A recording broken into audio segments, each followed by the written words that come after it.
তার পাশাপাশি নজর রাখবো যে খবরের দিকে, চাকরি হারিয়ে পথে আবারও যোগ্যরা। আচার্য ভবন অভিযান, চাকরি হারাদের পুলিশের সঙ্গে বিক্ষোভকারীদের বচসা, ধাক্কাধাক্কির ঘটনাও ঘটেছে।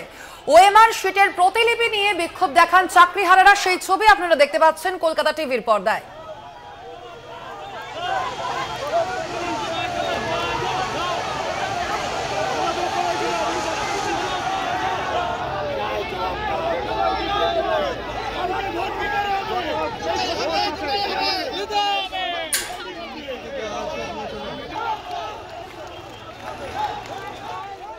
এ বিষয়ে আমরা আরো বিস্তারিত জানবো। ফোন লাইনে রয়েছেন আমাদের প্রতিনিধি দেবপম সরকার। দেবপম, মূলত এই চাকরি হারারা কি দাবিতে আজ এই বিক্ষোভ দেখাচ্ছেন এবং আচার্য ভবন অভিযান করেছেন, কি দাবি করছেন তারা? মূলত দেখো, মূলত তাদের একটা স্পষ্ট দাবি। এক হচ্ছে, যারা যোগ্য প্রার্থী, যারা রিক্রুটমেন্ট হয়েছিল, তারা নিয়োগ পেয়েছিলেন টিচার হিসেবেতে চাকরি করছিলেন, কিন্তু যারা অযোগ্য চাকরি প্রার্থীরা যখন এই কেসটা নিয়ে যখন কোর্টে দ্বারস্থ হয়, যখন টোটাল প্যানেলটাকেই কিন্তু বাতিল করে দেওয়া হয় এবং যেহেতু কোর্ট জানিয়ে দেয় যে যারা যোগ্য বা অযোগ্য তাদেরকে ডিসক্রিমিনেট করবো কিভাবে, সেই প্রসেসের জন্য যে ওয়েমার শিট, সেই ওয়েমার শিট কিন্তু ডিস্ট্রয় করে দেওয়া হয়েছে বলে এমনটাই কিন্তু জানা যাচ্ছে।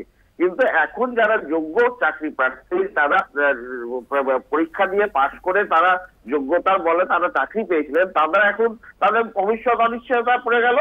তারা এখন যেটা চাইছেন যে যেহেতু এই বিষয়টি যে এখন সুপ্রিম কোর্ট হ্যান্ডেল করছে, তারা চাইছেন এসএসসি ভবনের যিনি এই মুহূর্তে আছেন তিনি বলছেন যে তিনি একটা রিপোর্ট তৈরি করুন, যেভাবে হোক তারা একটা রিপোর্ট তৈরি করুন এবং সেই রিপোর্টে যারা যোগ্য প্রার্থী সেই প্যানেলটা তারা পাঠান।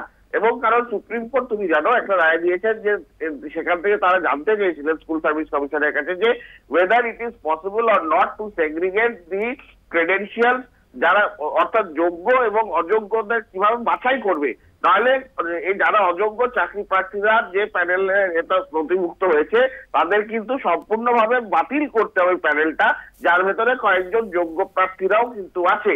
কিন্তু সেখানে তো একটা স্কোপ ছিল এবং তারা যেটা মনে করছেন, যারা চাকরি প্রার্থীরা আজকে যারা অবস্থান বিক্ষোভ করছেন, তারা বলছেন যে এসএসসি তরফ থেকে যদি একটা রিপোর্ট তৈরি করা হয় এবং যোগ্য প্রার্থীদের একটা নামের তালিকা তৈরি করে জমা হয়, তারা যাতে বহাল থাকে চাকরিতে, সেই ব্যবস্থা যেন করা হয়। এই দাবিতেই মূলত কিন্তু আচার্য ভবন অভিযান। এই মুহূর্তে 10 জনের প্রতিনিধি দল গেছেন, তারা কিন্তু আলোচনা করছেন এবং বাইরে কিন্তু পুলিশ ব্যারিকেড করে আচার্য ভবন ঘিরে রেখেছে এবং তার বাইরের লেয়ারেতে কিন্তু যারা আন্দোলনকারী তারা কিন্তু বসে আছেন রাস্তায় এই গরমে। একদমই দেবপম, অবশ্যই আমাদের সেই পরিস্থিতির দিকে নজর থাকবে। 10 জন যে প্রতিনিধি দল তারা যারা কথা বলছেন চেয়ারম্যানের সঙ্গে, অবশ্যই সেদিকেও আমাদের নজর থাকবে। আপাতত ধন্যবাদ তোমাকে দেবপম।